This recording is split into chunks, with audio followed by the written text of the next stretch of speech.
स्वागत है आप सभी का पंचऋषि क्लासेस के ऑनलाइन प्लेटफॉर्म पर।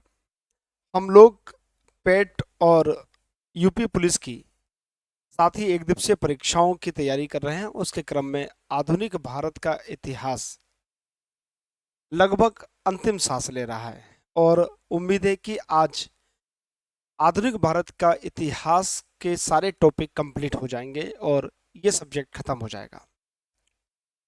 पेट की परीक्षा में 5 अंकों के क्वेश्चंस इसके अंतर्गत आते हैं।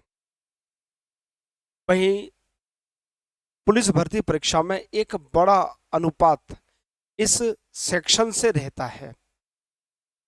तो आप सभी लोगों ने नोट्स बनाए होंगे, सभी लोगों ने लिखा होगा, ऐसी उम्मीद करते हैं, क्योंकि विदाउट नोट्स काम नहीं चलने वाला। मैं बार बार इस चीज पे फोकस करता हूं, लेकिन छात्र सिर्फ सुनकर आगे बढ़ जाते हैं। और मुझे लगता है कि नोट्स जरूर बनने चाहिए, क्योंकि जब परीक्षा में व्यक्ति उतरता है तब नोट्स ही उसके सहायक होते हैं, इसके अलावा कोई सहायक नहीं होता। चलिए ज़्यादा बात नहीं करेंगे और अब हम अपनी आज की कक्षा को प्रारंभ करते हैं। आज की कक्षा का प्रारंभ होगा बेटा दांडी मार्च से। दांडी मार्च से हम लोग आज की कक्षा को प्रारंभ करते हैं।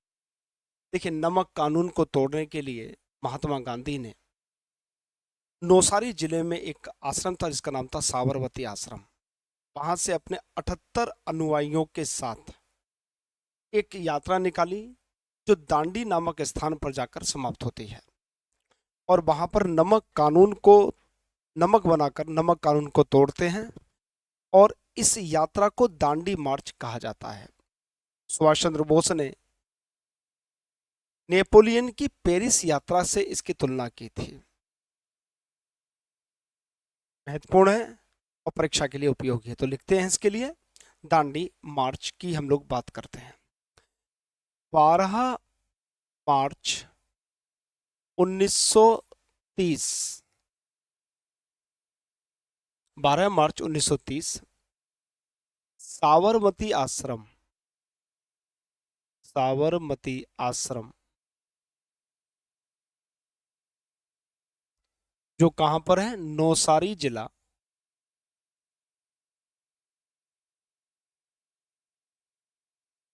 गुजरात से गांधी जी अपने 78 अनुयायियों के साथ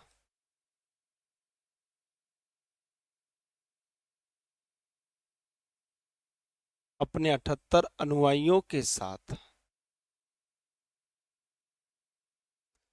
यात्रा प्रारंभ करते हैं,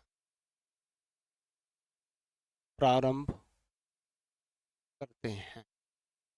तो 78 अनुयायी गांधी जी के साथ लगते हैं और अपनी यात्रा को प्रारंभ करते हैं। 6 अप्रैल 1930 को दांडी पहुंचते हैं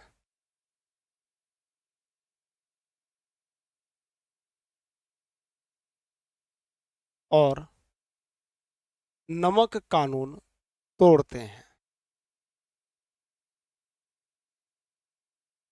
नमक कानून तोड़ते हैं। तो 6 अप्रैल 1930 को दांडी यात्रा समाप्त होती है नमक कानून को तोड़ने के पश्चात। सुभाष चंद्र बोस जी ने गांधी जी की इस यात्रा की तुलना नेपोलियन की पेरिस यात्रा और मुसोलिनी की रोम यात्रा के साथ की थी। सुभाष चंद्र बोस ने जी कहा था कि गांधी जी की ये जो दांडी यात्रा है, ये नेपोलियन की पेरिस मार्च और मुसोलिनी का रोम मार्च के समान है। तो लिखिएगा, सुभाष चंद्र बोस जी ने, सुभाष चंद्र बोस ने गांधी जी की इस यात्रा की तुलना, गांधी जी की इस यात्रा की तुलना, इस यात्रा की तुलना किससे की थी? नेपोलियन की पेरिस मार्च और मुसोलिनी का रोम मार्च। नेपोलियन का पेरिस मार्च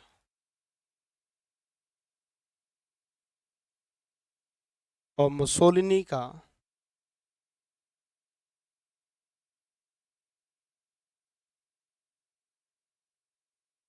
रोम मार्च, रोम मार्च से तुलना की, यात्रा की तुलना से की, क्योंकि तुलना वर्ड आ चुका है, से की। तो सुभाष चंद्र बोस ने गांधी जी की इस यात्रा की तुलना इन दोनों यात्राओं से की थी। ठीक है बेटा, इतना आप लोगों ने नोट कर लिया होगा। अब हम लोग बात करते हैं एक छोटा सा आंदोलन की जिसका नाम है लाल कुर्ती आंदोलन। लाल कुर्ती आंदोलन।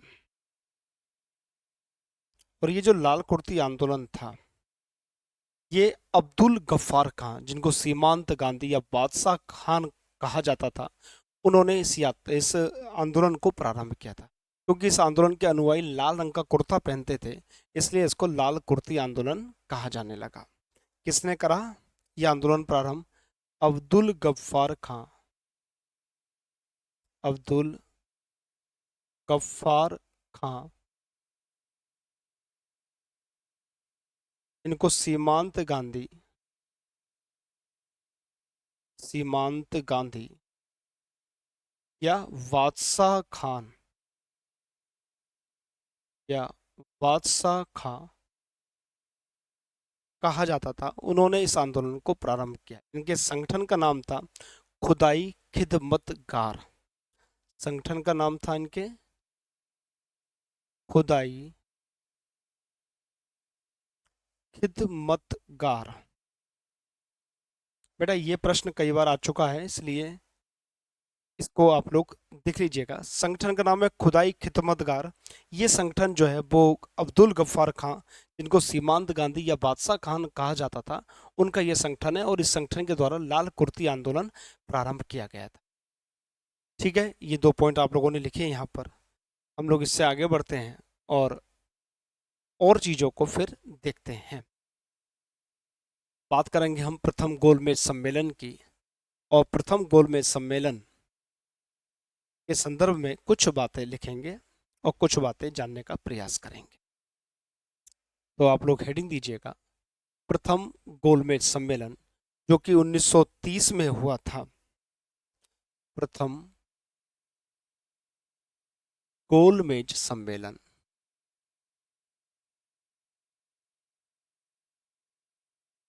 और ये जो सम्मेलन हुआ था, ये सम्मेलन 1930 में हुआ। और इस समय जो ब्रिटेन के शासक थे या ब्रिटेन के राजा थे, ब्रिटेन के राजा लिख देता हूं जिससे समझने में आसानी रहेगी, उनका नाम था जॉर्ज पंचम।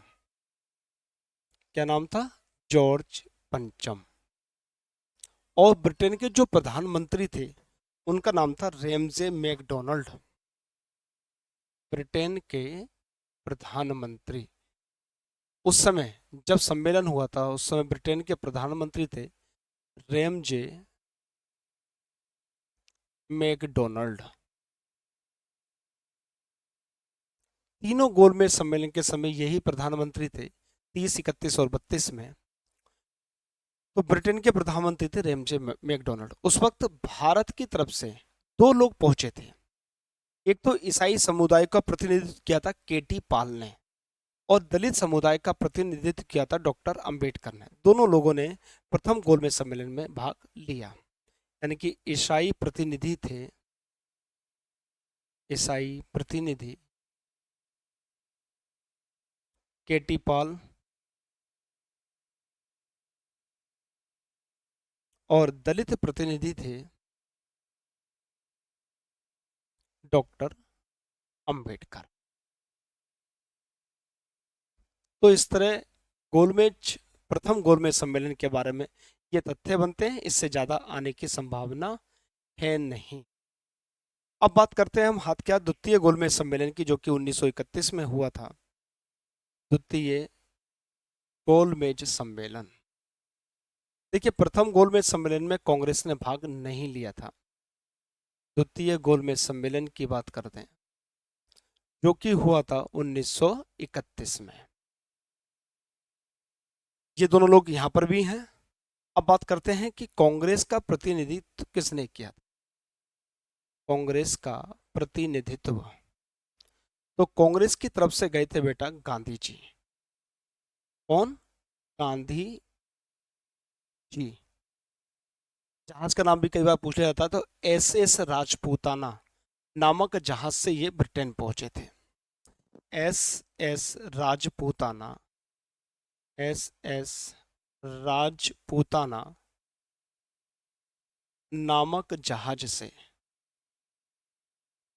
नामक जहाज से ब्रिटेन पहुंचे थे। SS राजपूताना नामक जहाज से गांधी जी ब्रिटेन पहुंचे थे। यहाँ पर भारतीय महिलाओं का प्रतिनिधित्व किया था। भारतीय महिलाओं का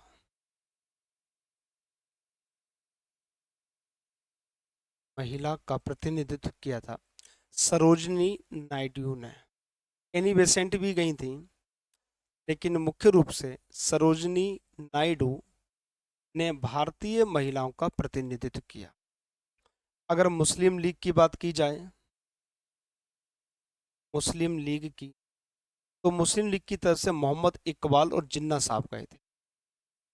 मोहम्मद इकबाल और जिन्ना,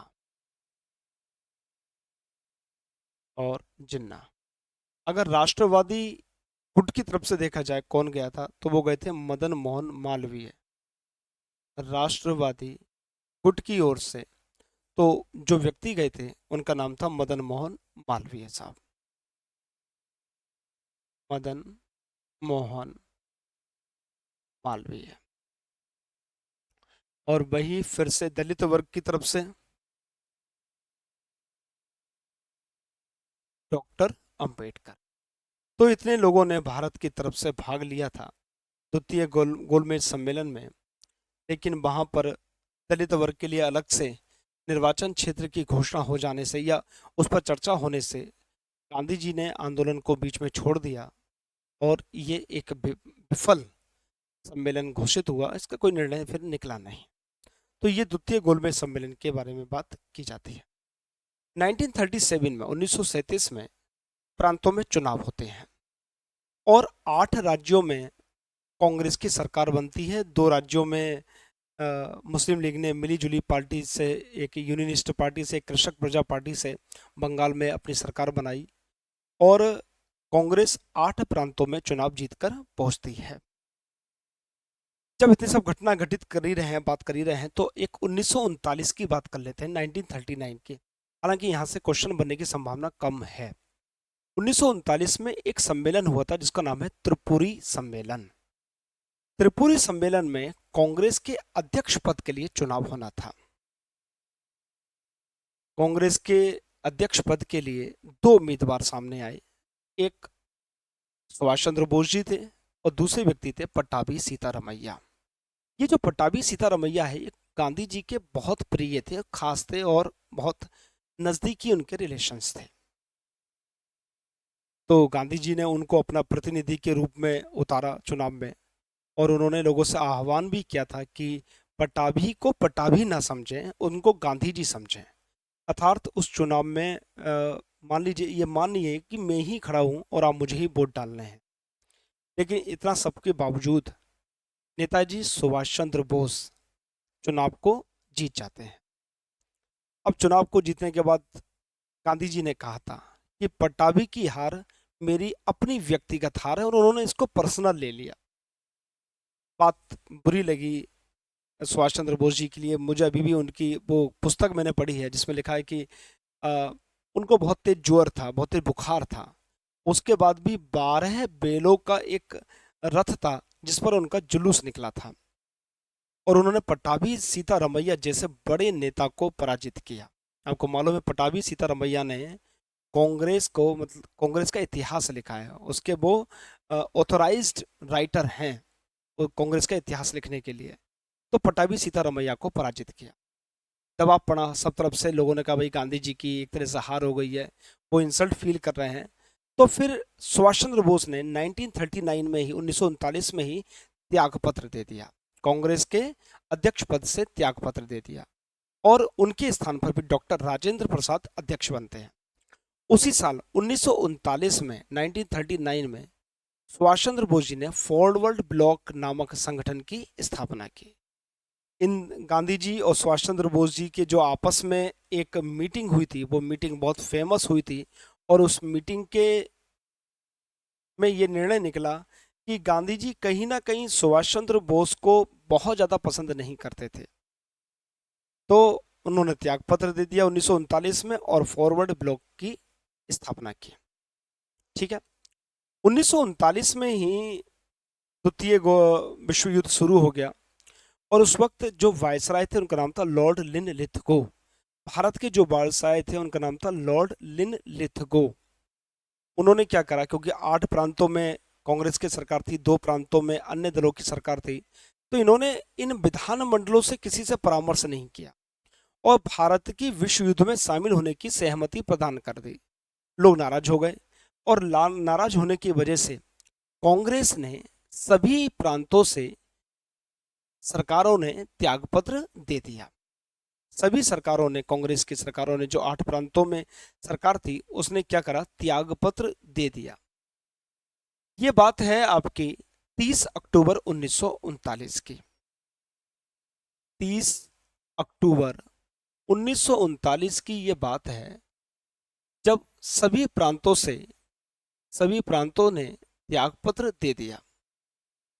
अब जैसे इन्होंने त्यागपत्र दिया तो तारीख थी 22 दिसंबर की, 22 दिसंबर 1939।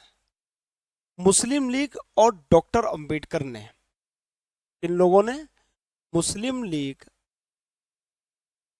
और डॉक्टर अंबेडकर ने इस दिन को यानी कि 22 दिसंबर को मुक्ति दिवस और धन्यवाद दिवस के रूप में मनाया, क्योंकि उन्होंने त्यागपत्र दे दिया था कांग्रेस की सरकारों ने 30 अक्टूबर 1939 को, तो इन्होंने इस दिन को यानी कि 22 दिसंबर 1939 को धन्यवाद दिवस और मुक्ति दिवस के रूप में मनाया।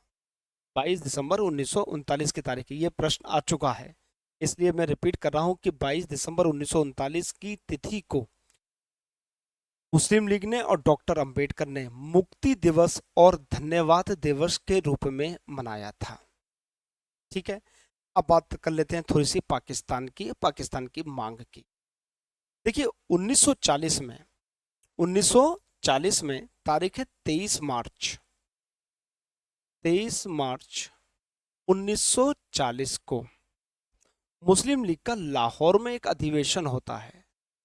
लाहौर में एक अधिवेशन होता है और इस अधिवेशन में पाकिस्तान के निर्माण की अध्यक्षता कर रहे थे मोहम्मद अली जिन्ना साहब।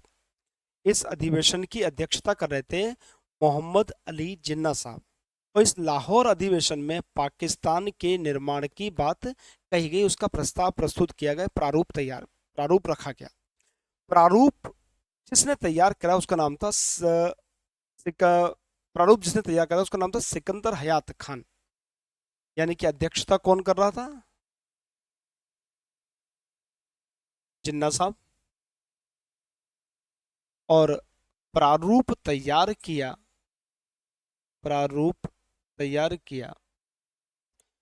सिकंदर हयात खान ने। इसका प्रारूप यानी कि बंटवारे का प्रारूप किसने तैयार किया, सिकंदर हयात खान ने। और प्रस्तुत किसने किया, प्रारूप प्रस्तुत किसने किया, फजलुल खान साहब ने। फजलुल साहब ने इसको प्रस्तुत किया। फजलुल हक पूरा नाम था इनका, फजलुल हक ने इसको प्रस्तुत किया। जिन्ना साहब अध्यक्षता कर रहे हैं, मोहम्मद अली जिन्ना। प्रारूप तैयार किया है सिकंदर हयात खान ने और प्रारूप प्रस्तुत किया है फजलुल हक ने। लेकिन जो पाकिस्तान का नाम पाकिस्तान रखा जाए, ये किसने कहा था, तो पाकिस्तान का नाम दिया था कैम्ब्रिज यूनिवर्सिटी का एक छात्र था चौधरी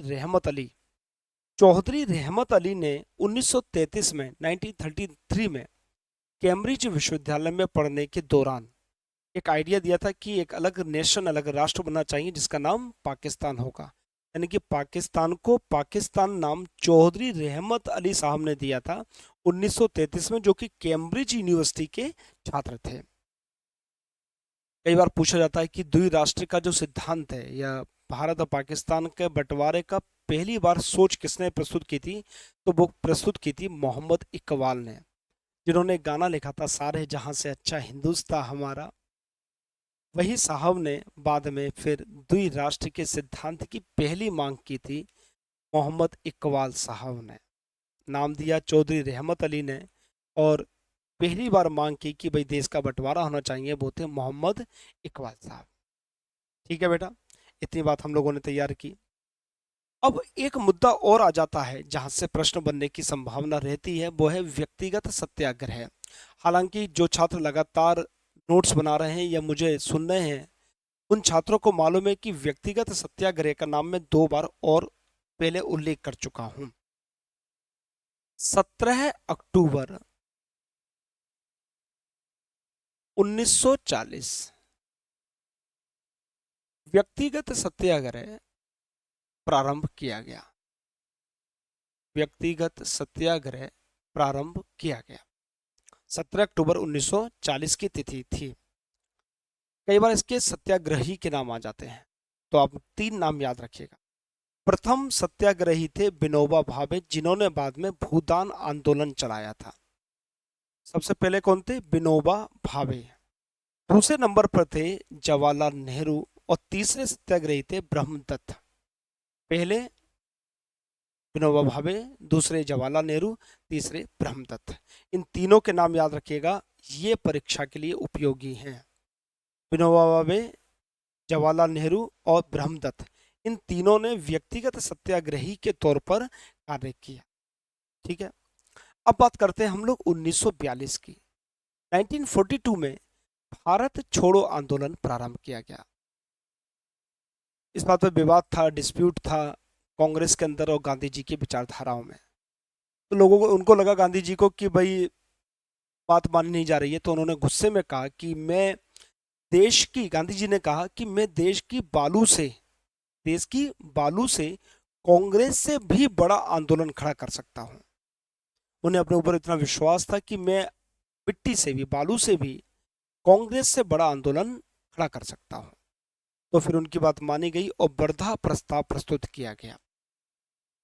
अबुल कलाम आजाद साहब उसकी अध्यक्षता कर रहे थे, और महाराष्ट्र में एक स्थान है वर्धा, वहां पर कार्य समिति की बैठक हुई, विशेष अधिवेशन बुलाया गया और उसमें भारत छोड़ो आंदोलन का प्रस्ताव पारित किया गया। गांधी जी ने करो या मरो, डू और डाई का नारा दिया। हालांकि गांधी जी हमेशा अहिंसा के पुजारी रहे हैं, लेकिन यहाँ पर देखिए डू और डाई, करो या मरो वाली बात है, तो आदमी दुखी हो जाता है। जब परेशान हो जाता है तो वो कह बैठता है, बोले यार निपटाओ, अब बहुत ड्रामा हो गया। तो करो या मरो का नारा यहाँ पर गांधी जी ने दिया था। द्वितीय, इसमें भारत छोड़ो आंदोलन के समय गांधी जी ने ये काम किया, बहुत सारे नेताओं को अरेस्ट कर लिया गया।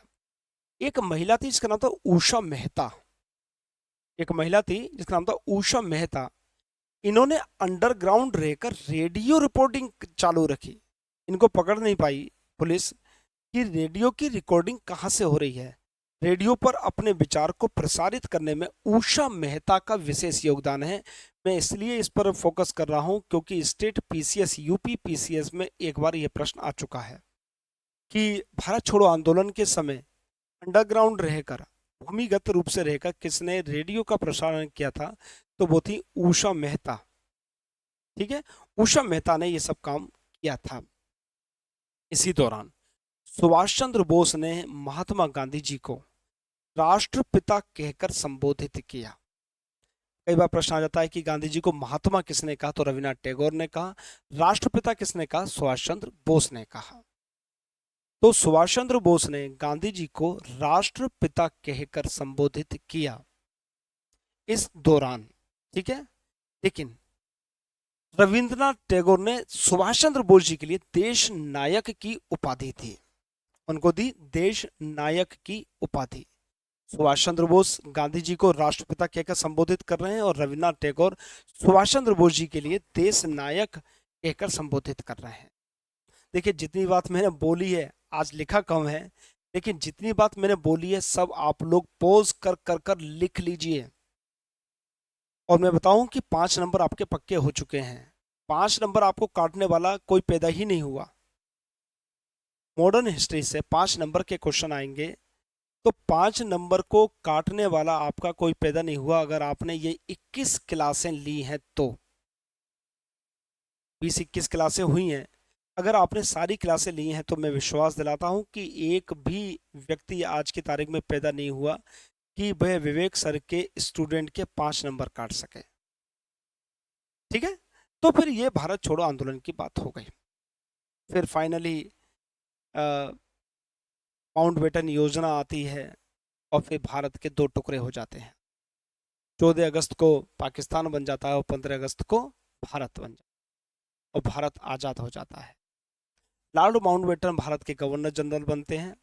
उधर की बात करें पाकिस्तान की, तो वहाँ का गवर्नर जनरल बनते हैं मोहम्मद अली जिन्ना साहब और वहाँ के प्रधानमंत्री बनते हैं लियाकत अली खान साहब। तो लियाकत अली खान साहब वहाँ के प्रधानमंत्री बनते हैं और मोहम्मद अली जिन्ना साहब वहाँ के राष्ट्रपति या गवर्नर जनरल बनते हैं।